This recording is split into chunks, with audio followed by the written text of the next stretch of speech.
Habari ndugu zangu wa Tanzania. Ni ndugu yenu tena hapa Ibrahim. Ni asubuhi tena nimeamka.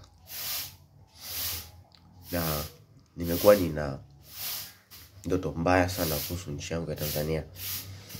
Na kizalendo, kwa upole kabisa, bila kuogopa kitu chochote, naomba niseme kwamba tarehe 29 Oktoba sitashiriki katika kulisaliti taifa langu, familia yangu ya Tanzania, kwa kupiga kura. Nafanya hivi kwa sababu taifa la Tanzania halihitaji mtu kwa sasa hivi. Yaani kwa maana nyingine, mimi sina shida na Mama Samia kuongoza hata miaka mingine 100. Lakini taifa la Tanzania linahitaji mifumo mipya, linahitaji katiba mpya, katiba ambayo imedaiwa kwa muda mrefu sana. Tunaona kuna juhudi za viongozi wakubwa ambao wanajaribu kuuza uoga. Lakini naomba niwaambie kitu. Niliwaambia naitwa Ibrahim, mimi ni Muislamu katika video yangu iliyopita. Na nilikuwa Muislamu kabla ya hapo nilikuwa Mkristo. Majina yangu ya kwenye cheti yanaitwa Eric Richard Celestine. Nilitokea Geita na nakumbuka kipindi inakuwa form 2 form 3 pale yalitokea machafuko ya kidini kuhusu bucha za Wakristo na watu walianza kuchinjana sana. Nakumbuka kipindi kile Mheshimiwa Mizengo Pinda alikuja Geita Katoro. Walipo Geita wanakumbuka. Kipindi kile nilikuwa naogopa sana kuwa Muislamu na nikawa nahisi ni dini moja hivi ya kikatili sana. Sasa baadaye nimekuja Dar es Salaam miaka 3 nyuma, nilislimu nikawa Muislamu. Kwa nini nilislimu kuwa Muislamu? Nilislimu kuwa Muislamu kwa sababu ya mahitaji muhimu ya binadamu katika dini ya Kiislamu yalionekana mepesi. Kwa mfano, kipindi kile nilikuwa nimezaa na binti mmoja hivi, anaitwa Catherine Coleman Kashenge. Mtoto wetu anaitwa Trust Eric Richard. Yule binti alipata intern airport. Alipopata intern airport, kipindi hicho sina kazi na nilikuwa bodaboda.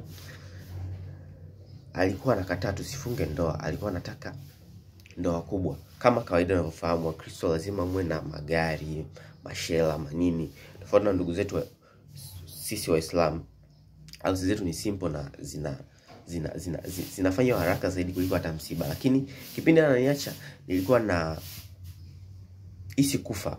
Kwa hiyo the first time kipindi naumwa tu, ndugu zangu kulingana na hali ya maisha ya Tanzania walikuwa hawawezi kunihudumia ipasavyo. Kwa hiyo nilikuwa nakuwa kama mzigo. So nikahisi hata kama nikifa nitakuwa nawasumbua kuanza kuwawekesha msiba wa wiki moja, sijui kutafuta sanduku ambalo halina thamani sana kama la tajiri. Nyie mnafahamu Wakristo, misiba ya matajiri na maskini ni tofauti. Lakini Waislamu wanazikwa haina moja, muda mmoja, awe mfalme awe maskini. Kitu cha tatu kilichonivutia kwenye Uislamu ni kule kuswali, kushika udhu, kuwa msafi wakati wote. Na hii ilitoka moyoni mwangu nikawa Muislamu kwa upendo wangu, kwa kujua kwamba dini ya Kiislamu inabeba lika lote la kipato, la riziki zote, kuishi maisha mazuri. Lakini nilikuwa na ndugu zangu pia, Ramadhan, Ismaili, Shufati, walikuwa ni Waislamu.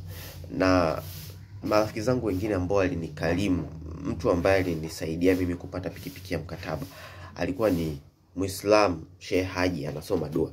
So nataka tu niwaambie hao wanaowatisha watu na kuwauzia hofu kwamba mkiwa tofauti na mawazo ya wakubwa fulani, hatujui labda ni machawa au ni wakubwa wenyewe wanatuma watu wanaoteka watu. Kuteka watu sio kinga ya kifo, na hatutaogopa. Na vijana, msiogope kulitetea taifa lenu, kwa sababu hata askari wanaotoka kwenye majeshi yote wanatoka kwa hawa wananchi. Tusiposimama kulitetea taifa letu, ina maana hata hilo jeshi hapo mbele halina uhakika wa kuwa na nguvu sana. Tunaangalia, tunaona kuna nchi ambazo kama Rwanda. Rwanda ni nchi ndogo. Kuna kijana mmoja ameongea hapo kwamba mkoa wa Morogoro zinaingia karibia Rwanda 3. Lakini Rwanda wana mfumo mzuri wa afya, wana mfumo mzuri wa jeshi na ukakamavu, mpaka mnaona wanapigana huko na Kongo, na mpaka wanawekwa kwenye meza ya maandamano. That means that they are strong. Na kwa sababu ya mifumo ya mizuri na ya kizalendo ya askari wa Rwanda. Na penda nimwambie babangu Mheshimiwa Jakaya Mrisho Kikwete, tunamheshimu sana, na tunakumbuka kipindi kile anamjibu Rais Kagame baada ya zile kauli zake za kwamba akipewa tu bandari pale anaweza kubadilisha nchi hii. Tunaomba asichukue ile kitu kama kejeli, aichukue kama kitu ya kutusaidia sisi watoto wake. Yule mzee huenda akawa na mambo yake moyoni, lakini bado ni binadamu. Naomba asimame na angalau hawa maskini wa Tanzania, hawa ambao hawafaidi rasilimali za Tanzania, wapate haki yao kwenye nchi. Nchi ina ardhi, ina maji. Watu waende JKT angalau kufikia miaka 16 pale kwenda 20. Wote vijana waende JKT ili walime, ili wamwagilie, ili narudia tena, vijana ambao wako shuleni wanasoma form 5 form 6 mwaka wa kwanza mpaka mwaka wa mwisho, na huku mtaani kuna wakemia ambao ni mabodaboda, kuna wanasheria ambao ni wana print ma t-shirt. Hao ndo wanatakiwa waingie kwenye hizo sekta. Hawa vijana wa miaka 16 mpaka miaka 20 wanatakiwa wawe JKT, wasimamie rasilimali za nchi, wafundishwe namna ya kutafuta kazi. Basi elimu yao iwe ni elimu ya kujitegemea, na wawe na ukakamavu, ili hata kama ikitokea vita nyingine kama ile vita ya Kagera ambao mlichukua watu vijiweni, nyie jeshi mlichukua sisi raia vijiweni, wakaenda wakafa. Bibi yangu mmoja alipoteza mtoto kule kwa kulitetea taifa. Kwa nini mnaogopa sasa hivi kulitetea taifa kwa kutetea maslahi ya watu wachache ambao hata kwenye mifumo ya vyama vyao hawajafuata taratibu? Mimi ni mwana CCM, lakini si mchuki Mama Samia, ila sikubaliani na hii hofu ambayo inauzwa hapa. Asalamu alaikum, Bwana Yesu asifiwe. Ni asubuhi nyingine ya tarehe 18, na I think Tanzania itakombolewa tarehe 29, na maisha baada ya ukombozi ni great to come. Na hisi kuna uwezekano wa kutokumwaga damu kabisa. Tukakaa mezani tukakubaliana na hao watu wakaishi hata kwenye kambi yao. Asante.